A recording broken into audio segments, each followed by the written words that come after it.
Hi guys, and welcome to English Language Paper 1 Question 5 revision. I'd like to give you an idea, this image for you to remember whenever you're writing your answer for question 5. You are treating the examiner as if the examiner has a blindfold over their eyes and you're describing this picture to them. They've never seen the picture and you have to describe it. That's the way I want you to think about the descriptive writing question. It's no use thinking, oh, well, the examiner knows what the picture is. What's the point? That's not descriptive writing. Descriptive writing is giving sight to the blindfolded individual through language. Now, you might have seen my previous video on English Language Paper 2. And if you haven't, don't worry. Here are some 5 top tips from the mark scheme, which are applicable to both question 5 for paper 1 and paper 2. So I just want you to understand that the mark scheme requires you to have a good knowledge of punctuation marks, spellings, and grammar.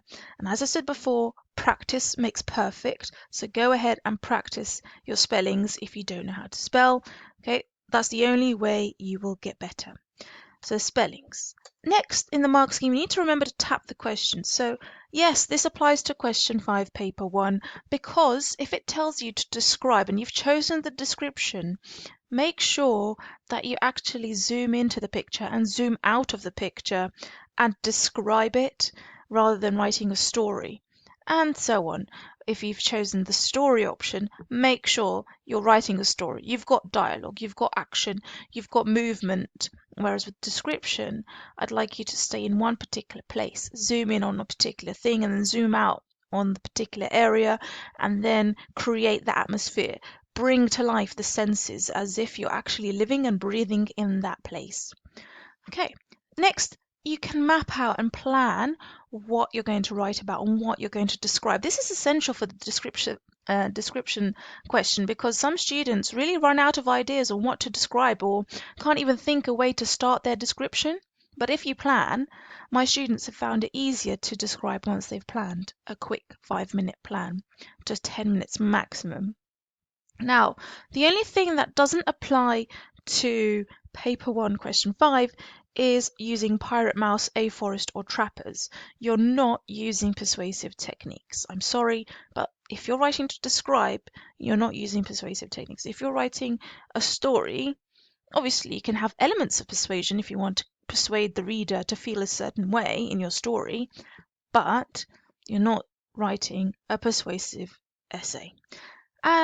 So we're going to replace number 4 with using language techniques. You must use language techniques and structural devices to paint a picture in the reader's mind. This includes adjectives, verbs, adverbs, hyperbole, personification, similes, metaphors. I could go on, and I want you to go on. I want you to prove to the examiner, yes, I know these techniques and I can use them myself because I've read them in extracts, I've read them in books, and I know how to use them. So number 5 obviously is ambitious vocabulary, which applies to both paper 1 and paper 2 question 5. So there are 5 main things, 5 main shortcuts to band 9. Now, through language, okay, and I always like to use the metaphorical representation of language techniques as a paintbrush. Okay, painting a picture in the reader's mind. You give the reader a quick insight into what's actually going on. You give the reader a beautiful description of the picture if you're describing it. You give the reader a fantastic world, a story to pop into if you describe it a little bit with lots of movement and action as well and dialogue for the story. So let's move on and actually look at the ways in which you could plan for a description. So, step 1, list everything you can see in the picture. And I mean everything, even a leaf. I can see a leaf, I can see the grass, I can see the pebble stones, I can see a door, a dark doorway, I can see a roof, I can see. And you list them. You list every single little thing you can see. Yeah? And then, step 2, now use a language technique to bring this quality to life, to describe it. Okay, so for example, here's an iron gate. We can see clearly there is an iron gate at the entrance of this area.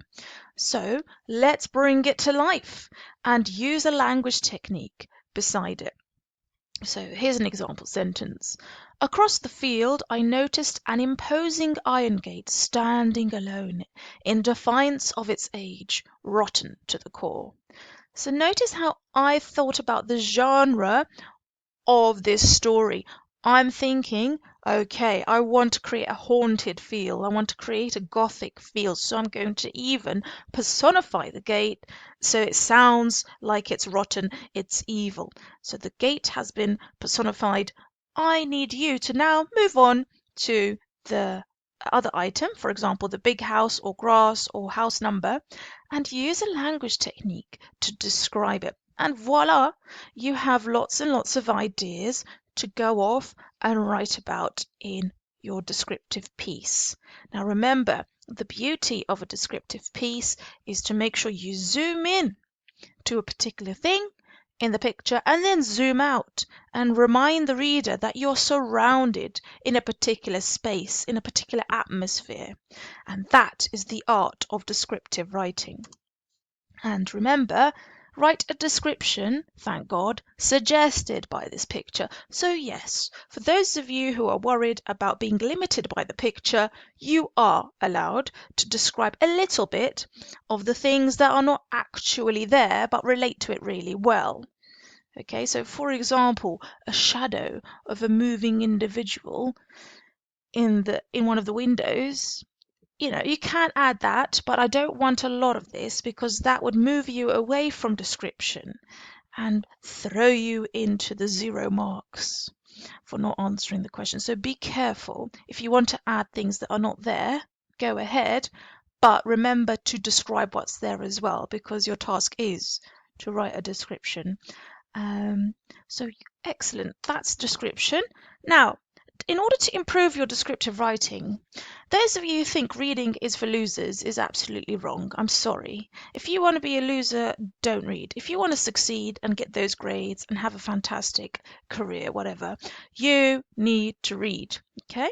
Not just for English, but for all of your exams. So what I'd like you to do is take a few moments of your time. I'm not going to pause the video, obviously. I'd like you to pause the video. Pause the video at this moment and just read through this description, this story known as Rebecca, written by Daphne du Maurier, a fantastic book which opens up with a particular image, just like the one we've previously seen. And this is the image. And as you can see, it describes the iron gate, it describes the house, it describes everything. And I'd like you to magpie. That means take some words that you'd like to learn off by heart, know what they mean, and use them in your own writing for the future if relevant. So look at this. Last night I dreamt I went to Manderley again. It seemed to me I stood by the iron gate leading to the drive, and for a while I could not enter, for the way was barred to me. There was a padlock and a chain upon the gate. So, for example, there's no padlock, there's no chain on the iron gate in our picture, but there's nothing stopping us from actually adding that suggestion because this could suggest to our mind, oh, there must be a lock, there must be a padlock and so on. So that's what I mean by suggested. So read through this, take some ideas, and then have a real go at describing that image. Now, another way to describe an image is to actually break it and box it up. Box it up into sections. First, I'm going to describe the umbrella, then I'm going to describe the water, then I'm going to describe the facial expressions of the mother and child, then I'm going to describe the things floating in the water or particular uniform of individuals, and really zoom in. So I'd like you to also try and describe this scene, and I've given you some starting sentences just to help you with some ideas. Obviously, pause this video to do that, and you will obviously be marked for these things. Remember, 5 things, yeah, the 5-mark scheme that I've shown you at the very beginning. And here are some descriptive techniques that you can use whilst you're describing this image. Okay, so you've got quite a few there. Now, When it says suggested by this picture, for those of you who read, you're at an advantage, way beyond anybody else. And for those of you who don't read, it's not too late. Start reading. And I mean reading right now.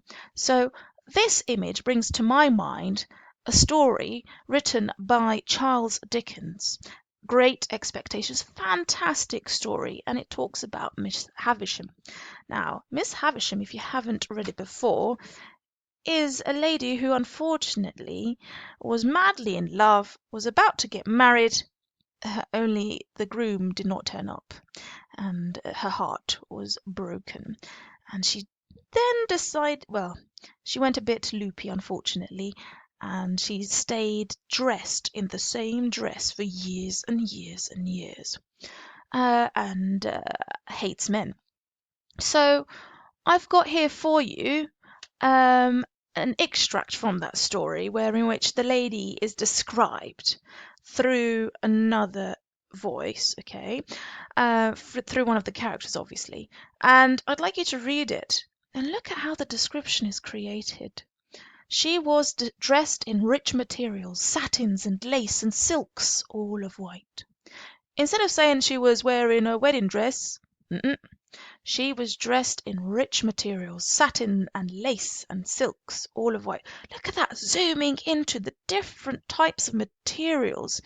That's what I mean about zooming in. And then zooming out, the second paragraph seems to zoom out as well, as it realizes, oh yes, I am here. And it reminds me of a waxwork I've seen at a fair. So zooming out to what the picture or what the image reminds you of. Yeah. So again, magpie some words, take some ideas, look at how the description is created, look at the beautiful listing technique and dashes and vast range of vocabulary and advanced vocabulary as well. Yeah. So yeah, go ahead, write a description suggested by this picture, and remember, remind yourself it's suggested, okay? So you can add little thing here and there, but there's so much to describe here. Look over here, you've got the light, you've got these weird portrait paintings, the chandelier, the candles, and just use lots and lots of techniques. Once you've had a go for 45 minutes, mark yourself and think about your directed improvement reflection time targets. What did you forget to do? What do you need to improve on? And choose just 2 targets, okay? And write in purple pen your improved version. There's nothing like practicing. Practicing is the way towards success. You only succeed with an incredible amount of effort and hard work. Okay? So the story option is write a story about a plan that doesn't work out. Now, there's nothing stopping you from actually using the image to inspire you for something to write about, yeah, for your story.